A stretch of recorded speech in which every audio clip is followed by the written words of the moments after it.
Sir ఒక 15 నిమిషాలు అధ్యక్ష నేను కూడా ఇంటర్వ్యూని అవుతున్నా.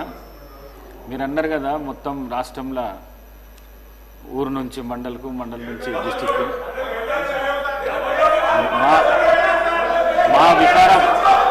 మా వికారాబాద్ జిల్లా లోపట రోడ్లు లేక పిల్లనిచ్చే పరిస్థితి లేదు.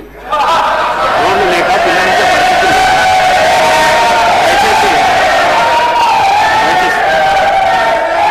అధ్యక్ష ఇది అన్నిటి కూడా డబుల్ రోడ్లు అయినాయి. నేను ఛాలెంజ్ అధ్యక్ష రాజీనామా చేస్తాను. పాత మండలాలు అంటే ఈ మధ్య కొత్తగా ఏర్పడిన మండలాలు మినహా పాత మండలాలు రాష్ట్రంలో ఉండే అన్ని పాత మండలాలకు డబుల్ రోడ్ బీఆర్ఎస్ ప్రభుత్వం వేసింది. సరే మీరు చెప్పింది వాస్తవం. గత కాంగ్రెస్ ప్రభుత్వంలో రోడ్లు లేక పిల్లనియని పరిస్థితి ఉన్నమాట మాత్రం వాస్తవం. అయితే అధ్యక్ష నేను సరే రోడ్ల మీద చర్చ పెట్టండి అధ్యక్ష, డీటెయిల్ గా మాట్లాడదాం. Let us discuss on finance. Sir Sridhar Babu గారు మీరు ఆపాలి సార్, ఇది కరెక్ట్ కాదు సార్. ఫైనాన్స్ మీద ప్లీజ్ గౌరవనీయులు సార్ ఇప్పటికీ అధ్యక్ష ఇదే కోమటిరెడ్డి వెంకటరెడ్డి గారు యాదాద్రి కలెక్టర్ ప్రారంభోత్సవంకి వచ్చినప్పుడు ప్రెస్ లో మాట్లాడిండ్రు. ఇది పక్క రాష్ట్రాల సచివాలయాల కంటే మన కలెక్టరేట్ అద్భుతంగా ఉందని మాట్లాడిన విషయాలు కూడా గుర్తు చేస్తున్నారు అధ్యక్ష.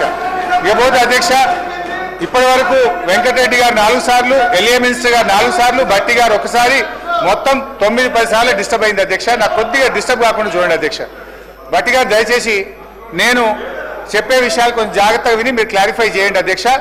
ఫైనాన్స్ డిపార్ట్మెంట్ లో ఇది statement of physical policy to be laid on the table of the Telangana state legislature.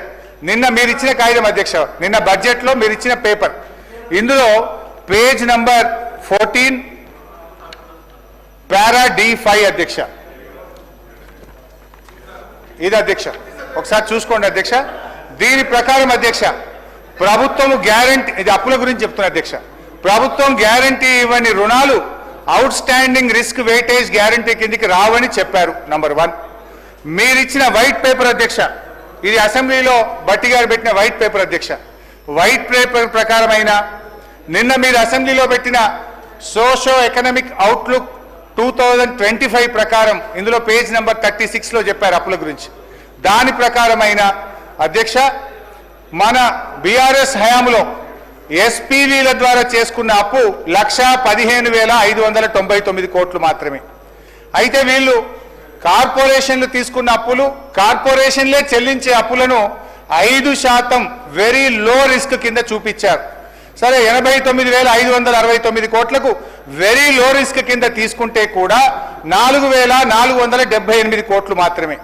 అంటే మీరు చెప్పినటువంటి ఈ బడ్జెట్ బుక్ ప్రకారం ఫిజికల్ మేనేజ్మెంట్ కింద మీరు చెప్పిన దాని ప్రకారంగా ఫామ్ D5 ప్రకారంగా బీఆర్ఎస్ ప్రభుత్వం యొక్క ఎస్పీవీల ద్వారా చేసిన అప్పు 1,20,000